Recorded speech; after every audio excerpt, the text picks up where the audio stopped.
Agora, daremos continuidade à aula com os assuntos de pericardite e miocardite. Antes de falar de pericardite, eu gostaria de comentar algumas coisas sobre o pericárdio, que é um saco fibroelástico que reveste o coração, formado por duas camadas, a visceral e a parietal. São separadas por um espaço pericárdico localizado entre essas camadas. Em indivíduos saudáveis, a cavidade pericárdica contém de 15 até 50 ml de líquido seroso. O pericárdio recebe um suprimento de sangue das artérias torácicas interna e inervação do nervo frênico, com cordões ligamentares que ligam o pericárdio parietal ao diafragma, ao externo e às estruturas do mediastino anterior, garantindo assim um posicionamento cardíaco relativamente fixo dentro da cavidade torácica, apesar do movimento respiratório e da mudança da posição corporal. O pericárdio ele promove uma proteção mecânica para o coração. Tem ação lubrificante, reduz o atrito entre o coração e as estruturas adjacentes, apresentando considerável efeito hemodinâmico sobre os átrios e ventrículos e também restringe a dilatação de forma aguda. Existem várias doenças que podem acometer o pericárdio,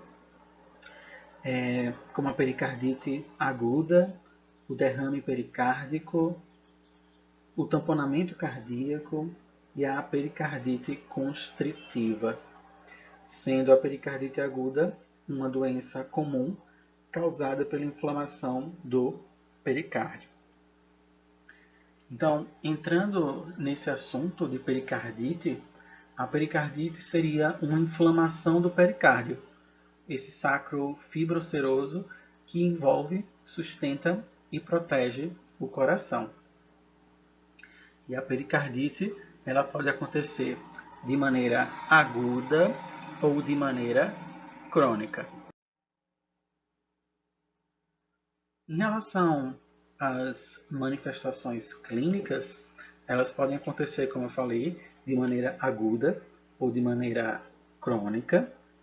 A pericardite aguda pode ser fibrinosa ou com secreção de exudato purulento, seroso ou hemorrágico. A pericardite constritiva crônica é caracterizada por espessamento denso do pericárdio fibroso. E o prognóstico depende da causa subjacente, mas em geral o prognóstico é bom na pericardite aguda, a menos que ocorra constrição do coração.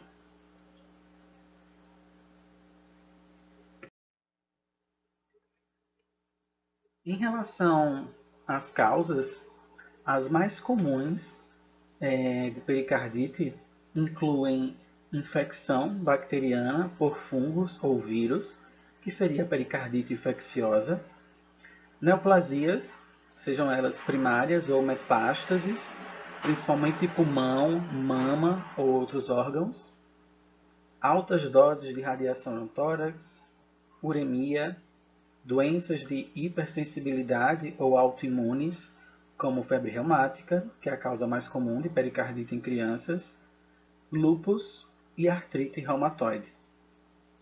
Uma outra causa seria a lesão cardíaca prévia, como infarto, trauma ou cirurgia, que deixa o pericárdio intacto, porém causa vazamento de sangue na cavidade pericárdica.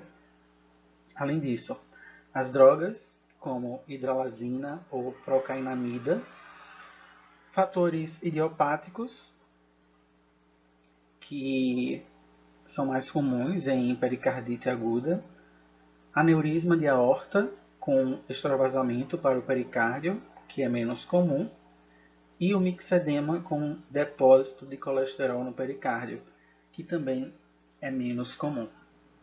Então, de maneira geral, a pericardite apresenta uma ampla variedade de causas que podem ser separadas em duas categorias: infecciosas e não infecciosas. A não infecciosa ela pode ser subdividida em autoimune, neoplásica, traumática e de causas metabólicas. Uma ampla gama de micro-organismos pode causar pericardite, mas a infecção viral continua sendo a causa mais comum daquelas pericardites identificáveis, especialmente o enterovírus, adenovírus, influenza, e recentemente foi descrito um caso secundário, a infecção por influenza H1N1.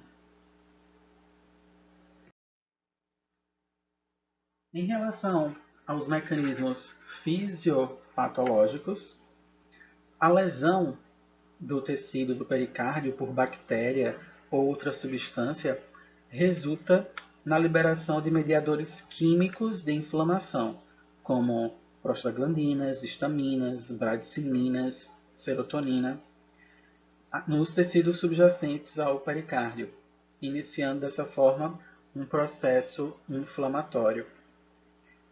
A fricção ocorre quando as camadas do pericárdio se atritam umas contra as outras. A histamina e outros mediadores químicos dilatam os vasos e aumentam a permeabilidade vascular. E as paredes dos vasos deixam vazar líquido e proteínas, inclusive fibrinogênio, para os tecidos, causando edema extravascular. Os macrófagos, já presentes no tecido, iniciam a fagocitose das bactérias invasoras e são acompanhados por neutrófilos e monócitos. Após vários dias, a área é preenchida por exudato, composto por tecido necrótico e bactérias mortas ou morrendo, neutrófilos e macrófagos. Em alguns casos, ocorre autólise do conteúdo da cavidade, o qual é reabsorvido de forma gradual de volta ao tecido saudável. Se houver acúmulo de líquido na cavidade, como derrame pericárdico, acaba sendo um agravante a mais. O tamponamento cardíaco resulta do acúmulo rápido de líquido no espaço pericárdico, comprimindo o coração e impedindo seu enchimento durante a diástole, resultando em quê? Resultando na diminuição do débito cardíaco. A pericardite constritiva crônica se desenvolve quando o pericárdio se torna espesso e rígido em razão da pericardite crônica ou reincidente, aprisionando o coração em uma carapaça fibrosa e impedindo o enchimento adequado deste durante a diástole. Isso leva ao aumento das pressões de enchimento à direita e à esquerda do coração, acarretando queda do volume ejetado, assim como o débito cardíaco. Os sinais e sintomas de pericardite podem incluir atrito de fricção pericárdico provocado por membranas pericárdicas ásperas, atritando-se uma contra as outras, apesar do atrito poder ser auscultado de forma intermitente. Esse atrito é percebido com maior nitidez quando o paciente está inclinado para a frente e expirando o ar. Dor tipicamente súbita e aguda, iniciada em geral no externo e irradiada para o pescoço, em especial sobre a crista do trapézio esquerdo, ombros, costas e braços em decorrência de irritação e inflamação das membranas pericárdicas. A dor acaba sendo habitualmente pleurítica, aumentando na inspiração profunda e diminuindo quando o paciente se senta e inclina o corpo para frente, afastando o coração da pleura diafragmática dos pulmões. Além disso, existe uma respiração superficial e rápida, a fim de reduzir a dor pleurítica, febre baixa, provocada por processo inflamatório, dispneia, ortopneia e taquicardia, assim como outros sinais de insuficiência cardíaca, à medida que o líquido acumula-se no pericárdio, induzindo derrame pericárdico, que é uma complicação importante da pericardite aguda. Além disso, ruídos cardíacos abafados e distantes, causados por acúmulo de líquidos, palidez, pele úmida, hipotensão, pulso paradoxal, dilatação das veias cervicais e algumas vezes colapso cardiovascular podem ocorrer com um acúmulo rápido de sangue em função do tamponamento cardíaco. Além disso, existe retenção de líquidos, levando a ascite, hepatomegalia, dilatação da veia jugular e outros sinais de insuficiência cardíaca direita podem ocorrer na pericardite constritiva crônica, na medida em que ocorre o aumento gradual da pressão venosa sistêmica.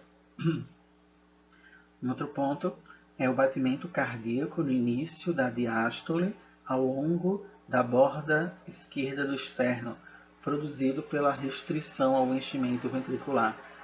E por fim, o sinal de Kussmaul, que é o aumento da dilatação jugular durante a inspiração, em decorrência da restrição ao enchimento do lado direito.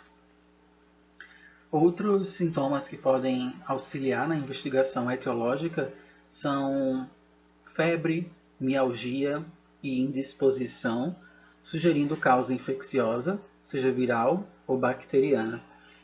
Alteração do nível de consciência, diminuição do volume urinário e edema são sugestivos de uremia. Emagrecimento e caquexia podem estar relacionados com tuberculose, vírus HIV ou neoplasias. Os pacientes que evoluem com tamponamento cardíaco podem apresentar hipotensão arterial, hipofonese de bolhas e distensão venosa jugular, além de sinais de restrição ao enchimento diastólico, como edema, ascite, anasarca e hepatomegalia, e o baixo débito cardíaco.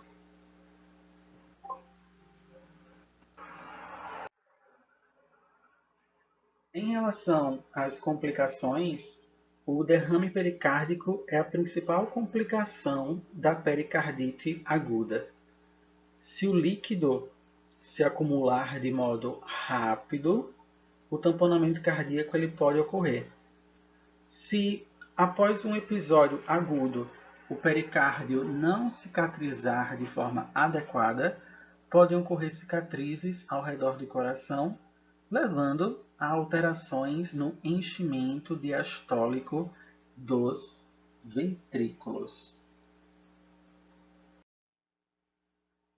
Em relação ao diagnóstico, estes exames abaixo ajudam a diagnosticar a pericardite. O eletrocardiograma, os exames de laboratório podem revelar aumento da velocidade de hemossedimentação, que é resultante de processos inflamatórios, ou a contagem dos leucócitos normal ou elevada, em particular na pericardite infecciosa. Ureia, pode-se detectar uremia como causa de pericardite. Então, os exames laboratoriais comumente são encontradas alterações inespecíficas de um processo inflamatório, como leucocitose, a elevação da velocidade de hemossedimentação e da proteína C reativa. A troponina 1 pode estar elevada nos pacientes com infarto, assim como nos casos de miopericardite, cuja elevação é discreta. Os exames laboratoriais podem contribuir para a definição do diagnóstico etiológico por meio de análise bioquímica da função renal, reações sorológicas, dosagens de autoanticorpos, hormônios tiroidianos, entre outros. Já o eletrocardiograma é o exame complementar mais importante, considerando ser de fácil realização disponível na maior parte dos serviços de assistência médica e com custo baixo. Aproximadamente 80% dos casos de pericardite aguda apresentam alterações eletrocardiográficas, que podem ser divididas em 4 estágios. Estágio tipo 1, elevação do segmento ST, com convexidade para cima.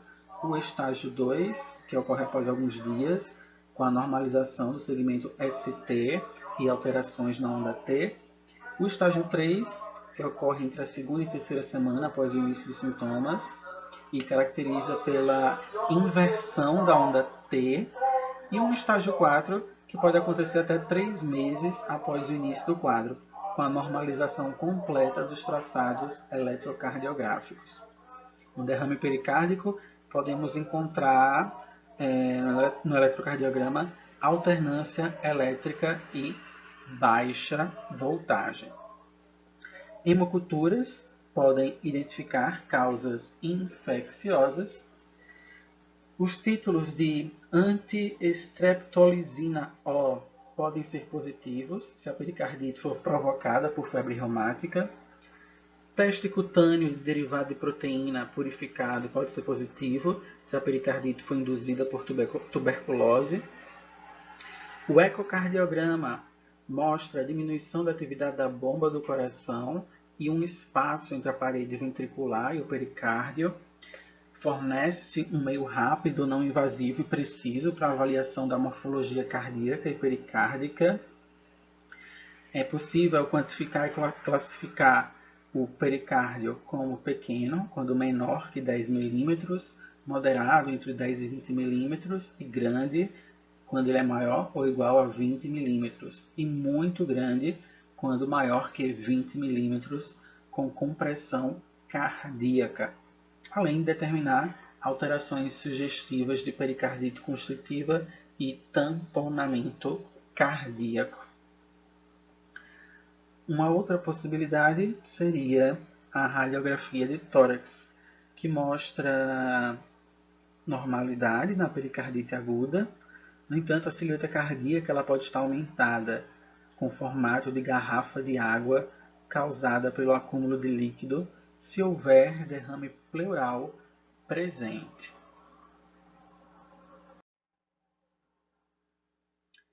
Em relação ao tratamento, a maioria dos casos é bem autolimitada e evolui sem complicações, respondendo bem com anti-inflamatórios não esteroidais, sendo eficaz para o controle da febre, dor e limitação do processo inflamatório. De modo geral, a correção da pericardite envolve repouso no leito, enquanto persistirem a febre, a dor e para reduzir as necessidades metabólicas do miocárdio. Tratamento da causa subjacente, se essa puder ser identificada.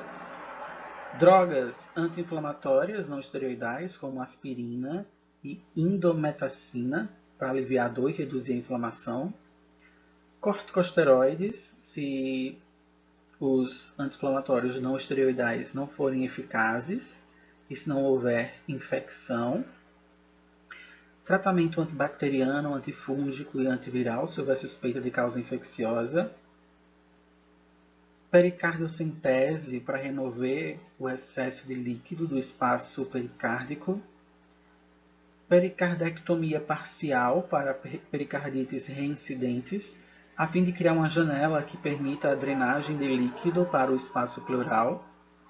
Pericardectomia total para pericardite constritiva, a fim de permitir o enchimento adequado e a contração do coração, além da pericardite idiopática, que ela pode ser benigna e autolimitada.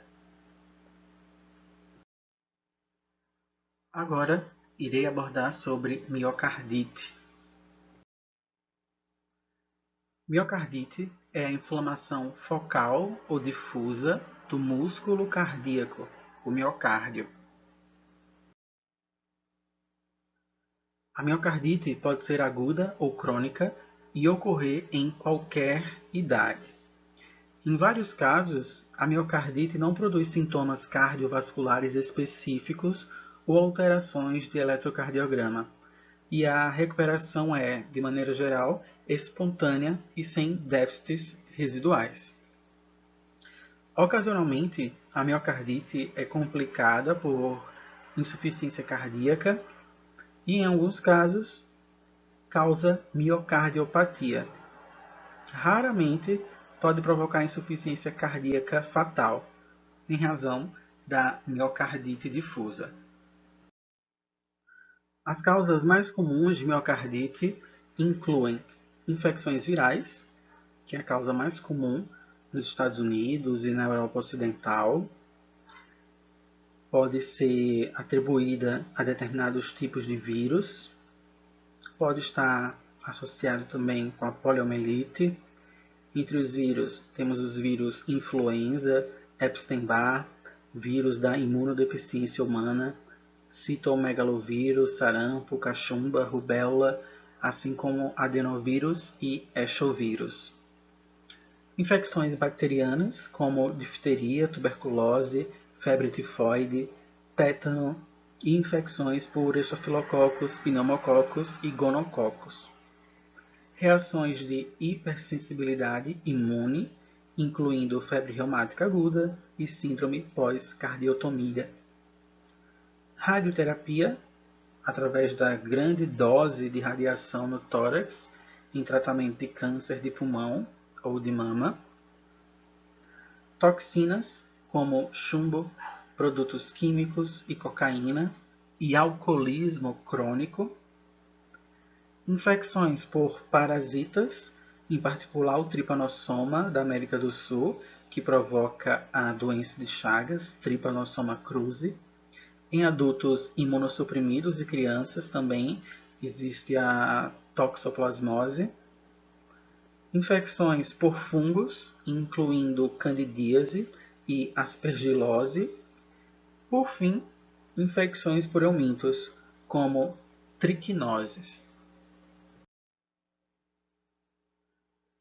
Em relação aos mecanismos fisiopatológicos, a lesão do miocárdio ocorre quando um organismo infeccioso desencadeia reações autoimune, celular e humoral. A inflamação resultante pode levar a hipertrofia, fibrose e alterações inflamatórias do miocárdio e do sistema condutor. O músculo cardíaco acaba enfraquecendo e, consequentemente, a contratilidade é reduzida. Acaba tornando a estrutura frouxa e dilatada, podendo ocorrer hemorragias.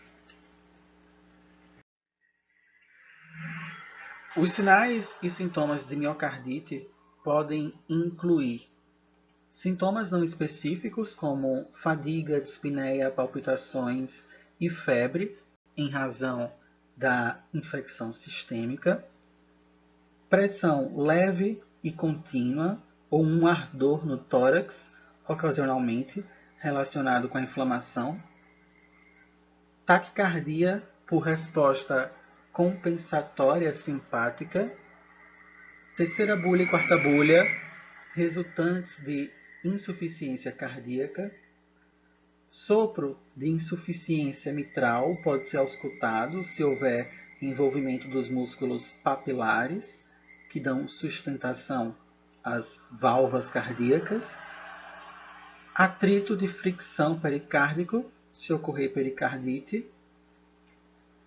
Se houver degeneração das miofibrilas, pode ocorrer insuficiência cardíaca direita e esquerda, com cardiomegalia, dilatação da veia jugular, dispneia, edema, congestão pulmonar, febre persistente com taquicardia em repouso aos esforços, que é desproporcional ao grau de febre, além de arritmias supraventriculares e ventriculares. As complicações da miocardite incluem reincidência de miocardite, valvulite crônica, quando resultante de febre reumática, miocardiopatia dilatada, arritmias, morte súbita, insuficiência cardíaca, pericardite, ruptura de aneurisma do miocárdio, além de tromboembolia.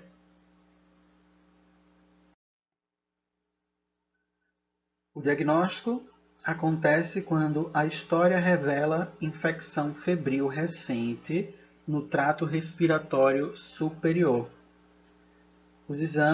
Alguns exames auxiliam a confirmar o diagnóstico de miocárdio, que são os exames de laboratório, que acabam por revelar concentrações elevadas de creatina quinase, CK, troponina 1, troponina T, aspartato, desidrogenase. Também é possível inflamação e infecção provocar elevação do número de leucócitos, leucocitose, e da velocidade de hemossedimentação. Os títulos de anticorpos podem estar elevados, como o de anti-streptolizina O na febre reumática. O eletrocardiograma revela anormalidades difusas de segmento ST e de onda T, defeitos de condução, como intervalo PR prolongado, bloqueios de ramo ou bloqueio cardíaco completo, além de arritmias supraventriculares e extrasístoles ventriculares. Na radiografia de tórax, mostra um coração aumentado e congestão vascular pulmonar. O ecocardiograma pode demonstrar algum grau de disfunção do ventrículo esquerdo. O mapeamento com radioisótopos na medicina nuclear pode identificar alterações inflamatórias e necróticas, características de miocardite. Exames de cultura de fezes, garganta e líquidos corporais podem identificar causas bacterianas ou virais de infecção. E a biópsia de endomiocárdio pode confirmar o diagnóstico. No entanto, a biópsia é a última linha de exame para o diagnóstico da miocardite. Uma biópsia negativa não exclui a possibilidade de miocardite.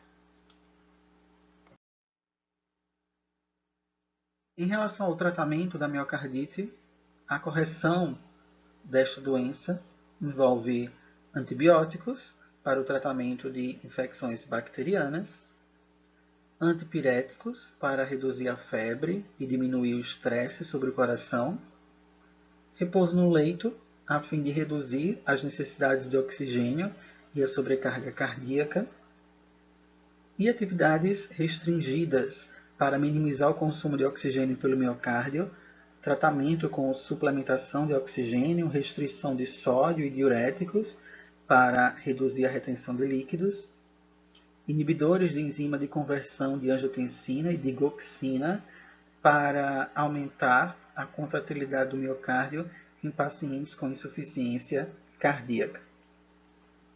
É importante o cuidado com a administração da digoxina, porque alguns pacientes apresentam uma sensibilidade paradoxal, mesmo a pequenas doses.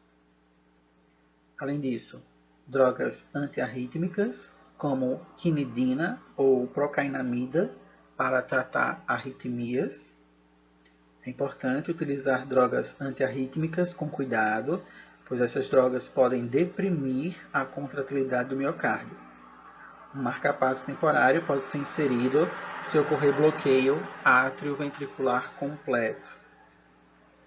Além disso, anticoagulação para prevenir trombose, corticosteroides e imunossupressores para combater complicações com risco de morte, como insuficiência cardíaca intratável, drogas anti-inflamatórias não esteroidais são contraindicadas na fase aguda, nas primeiras 2 semanas, em razão do aumento da lesão do miocárdio.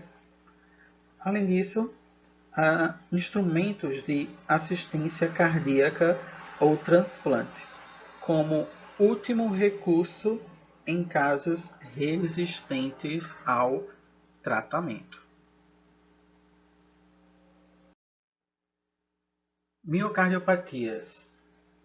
As miocardiopatias são patologias que comprometem o músculo cardíaco, sendo definidas pela Organização Mundial de Saúde como doenças do miocárdio associadas à disfunção cardíaca.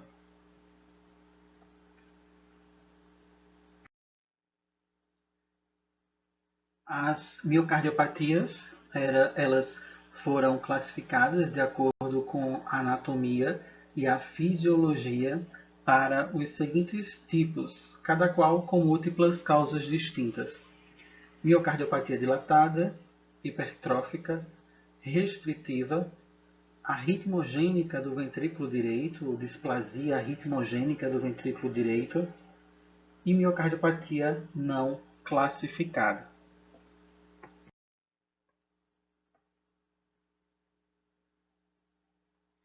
Em relação aos mecanismos fisiopatológicos da miocardiopatia, a miocardiopatia resulta de lesão extensa das fibras do músculo cardíaco.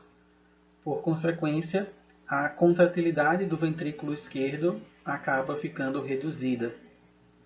Conforme ocorre declínio da função sistólica, o volume sistólico, assim como a fração de ejeção e o débito cardíaco, diminuem. Na medida em que o volume diastólico final aumenta, ou seja, o coração está completamente relaxado, vai acumular mais líquido, podendo ocorrer congestão pulmonar. A pressão sistólica final elevada é uma resposta compensatória para preservar o volume sistólico, apesar da redução da fração de ejeção. O sistema nervoso simpático é estimulado para aumentar a frequência cardíaca e contratilidade.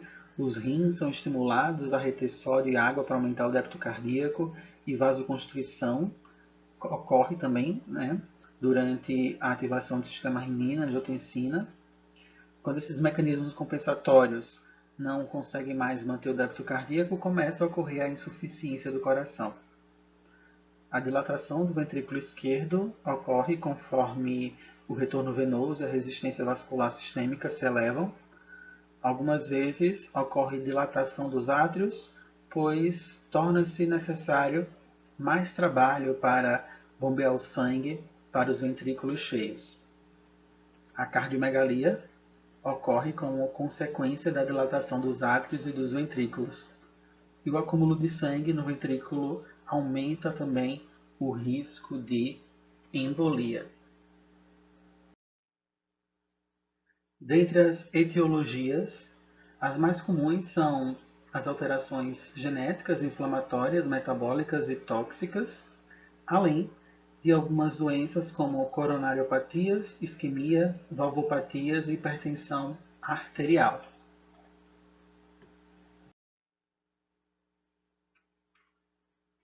As miocardiopatias podem ser classificadas em primárias e secundárias, e são, dentro dessas classificações, subdivididas. As primárias são subdivididas em genéticas, como a miocardiopatia hipertrófica, displasia ritmogênica do ventrículo direito, miocárdio não compactado, miopatias mitocondriais e granulopatias. As mistas, que são a cardiomiopatia dilatada e restritiva, e as adquiridas, como miocardite, induzida por estresse, periparto, taquimiocardiopatia e lactentes de mães com diabetes insulino-dependentes. Já em relação à classificação etiológica secundária, seriam as acompanhadas por comprometimento de outros órgãos e sistemas. A classificação etiológica pode ser feita por a origem da miocardiopatia, pode ser de origem infecciosa, metabólica, hematológica e oncológica, por depósito, doenças neuromusculares, neurológicas, doenças endomiocárdicas e inflamatória. Entre as causas infecciosas temos as bactérias, espiroquetos, rictésias, vírus, fungos, protozoários, toxinas e drogas, como anfetamina, arsênico, monóxido de carbono, cobalto, álcool etílico, lítio, fósforo, antidepressivos, radiação.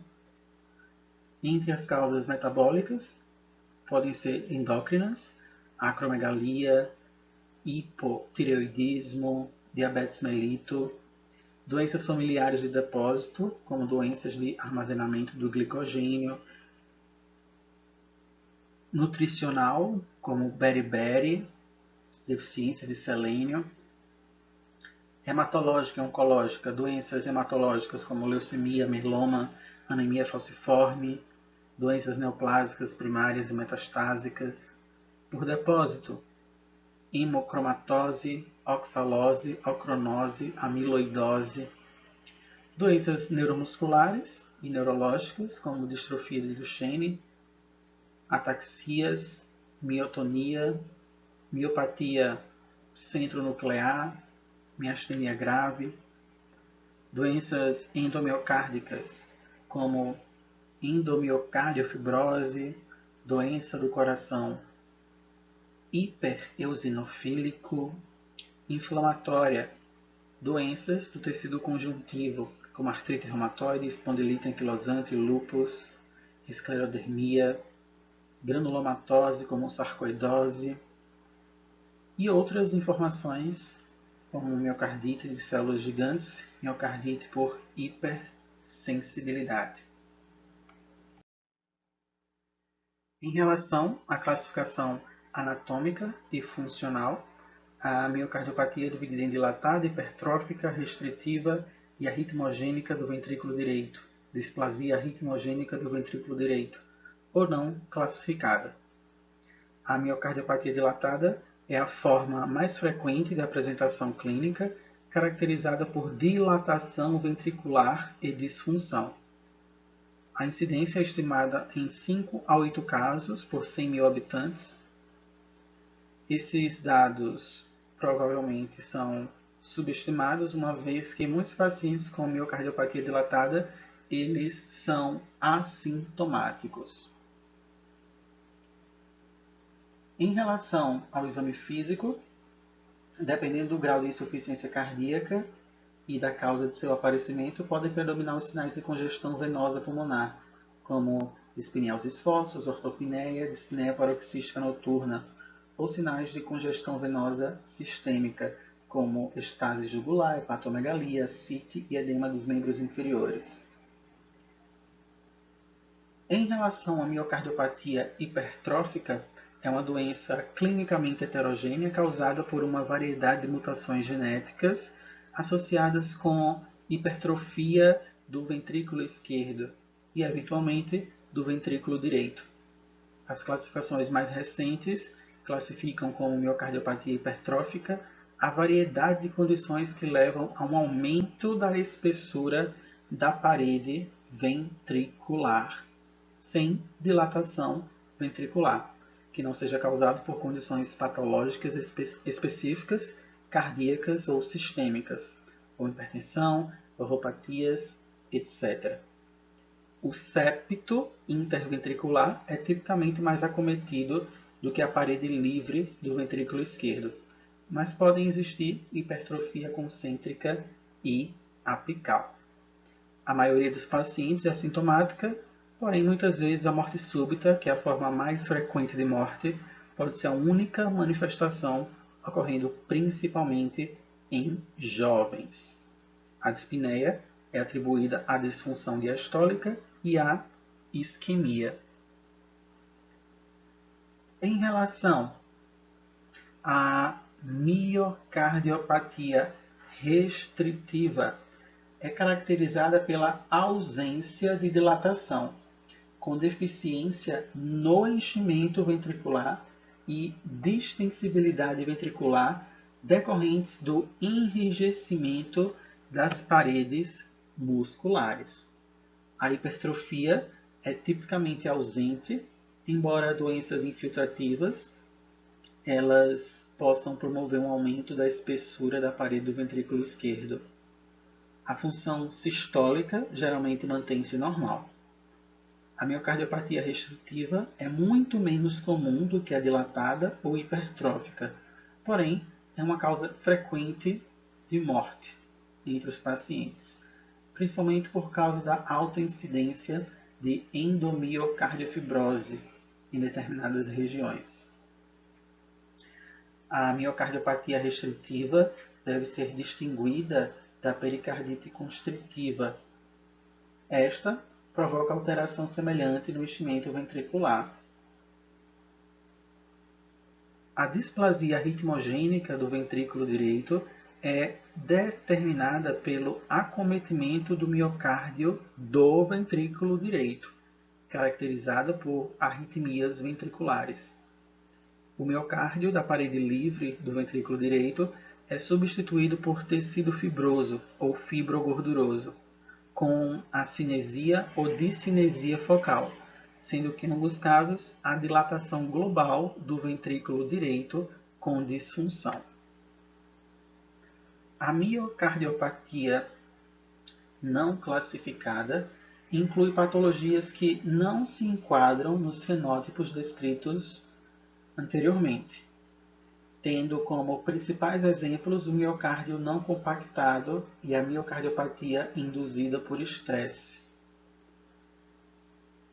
A não compactação ventricular esquerda ocorre em decorrência de uma interrupção da compactação da trama do miocárdio durante a embriogênese, provocando uma continuidade entre a cavidade do ventrículo esquerdo e os recessos intraveculares, os quais são preenchidos por sangue. O quadro clínico é variável, podendo evoluir desde a forma assintomática até a disfunção sistólica, levando à insuficiência cardíaca. A miocardiopatia induzida por estresse, que é conhecida como síndrome do coração partido, caracteriza-se por uma disfunção sistólica transitória na parte apical ou na parte média do ventrículo esquerdo, muitas vezes provocadas por estresse físico ou emocional. A sua ocorrência é mais comum nas mulheres de meia idade, possivelmente relacionada com a liberação de catecolaminas, sendo totalmente reversível. O diagnóstico é realizado a partir de achados eletrocardiográficos sugestivos de infarto. As manifestações clínicas mais comuns são falta de ar, ortopneia, dispneia aos esforços, dispneia paroxística noturna, fadiga, tosse seca durante a noite em razão da insuficiência cardíaca esquerda. Edema periférico, hepatomegalia, dilatação da veia jugular e ganho de peso em decorrência da insuficiência cardíaca direita. Cianose periférica, associada ao baixo débito cardíaco. Taquicardia como mecanismo compensatório ao baixo débito cardíaco. Sopro. Pulso irregular. Piora da função renal, conforme a redução do débito cardíaco, diminuindo assim a perfusão renal. As principais complicações da miocardiopatia incluem insuficiência cardíaca, arritmias, embolia pulmonar sistêmica e morte súbita. As manifestações clínicas da miocardiopatia dilatada podem incluir falta de ar, ortopneia, dispneia aos esforços, dispneia paroxística noturna, fadiga e tosse seca, edema periférico, hepatomegalia, dilatação da veia jugular e ganho de peso, cianose periférica associada ao baixo débito cardíaco, taquicardia, sopro mitral e tricúspide, pulso irregular e piora da função renal.